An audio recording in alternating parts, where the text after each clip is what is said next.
கர்த்தாவே, நீர் என்னை ஆராய்ந்து அறிந்திருக்கிறீர்.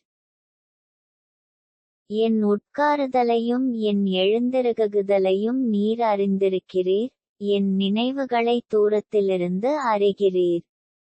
நான் நடந்தாலும் படுத்திருந்தாலும் என்னைச் சூழ்ந்திருக்கிறீர். என் வழிகளெல்லாம் உமக்குத் தெரியும். என் நாவில் சொல் பிறவாததற்கு முன்னே, இதோ, கர்த்தாவே, அதையெல்லாம் நீர் அறிந்திருக்கிறீர். முற்புறத்திலும் பிற்புறத்திலும் நீர் என்னை நெருக்கி, உமது கரத்தை என்மேல் வைக்கிறீர். இந்த அறிவு எனக்கு மிகுந்த ஆச்சரியமும் எனக்கு எட்டாத உயரமுமாயிருக்கிறது. உம்முடைய ஆவிக்கு மறைவாக எங்கே போவேன்? உம்முடைய சமூகத்தை விட்டு எங்கே ஓடுவேன்? நான் வானத்திற்கு ஏறினாலும் நீர் அங்கே இருக்கிறீர். நான் பாதாளத்தில் படுக்கை போட்டாலும் நீர் அங்கேயும் இருக்கிறீர். நான் விடியற்காலத்துச் செட்டைகளை எடுத்து சமுத்திரத்தின் கடையாந்தரங்களிலே போய்த் தங்கினாலும் அங்கேயும் உமது கை என்னை நடத்தும், உமது வலதுகரம் என்னை பிடிக்கும். இருள் என்னை மூடிக்கொள்ளுமென்றாலும் இரவும் என்னைச் சுற்றி வெளிச்சமாயிருக்கும். உமக்கு மறைவாக இருளும் அந்தகாரப்படுத்தாது, இரவும் பகலைப் போல வெளிச்சமாயிருக்கும்.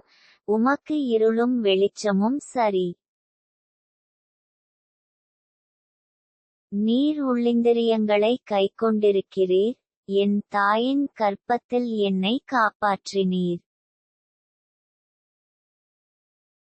நான் பிரமிக்கத்தக்க அதிசயமாய் உண்டாக்கப்பட்டபடியால் உம்மை துதிப்பேன். உமது கிரியைகள் அதிசயமானவைகள், அது என் ஆத்துமாவுக்கு நன்றாய்த் தெரியும்.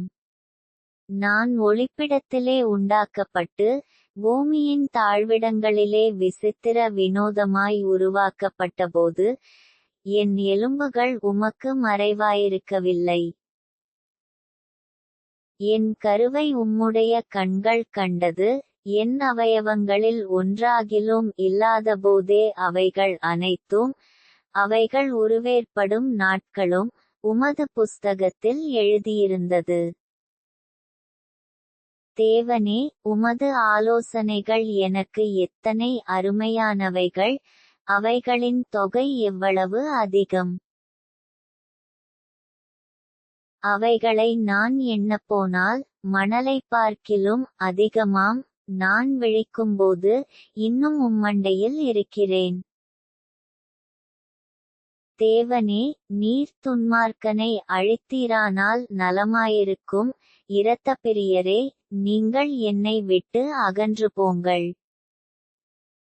அவர்கள் உம்மை குறித்து துன்மார்க்கமாய் பேசுகிறார்கள்.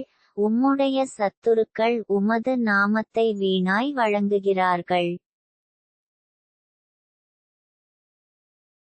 கர்த்தாவே, உம்மை பகைக்கிறவர்களை நான் பகையாமலும் உமக்கு விரோதமாய் எழும்புகிறவர்களை அருவருக்காமலும் இருப்பேனோ?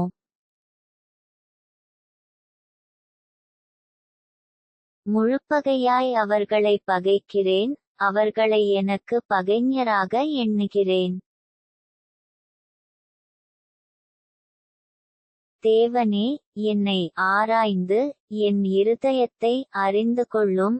என்னைச் சோதித்து என் சிந்தனைகளை அறிந்து கொள்ளும்.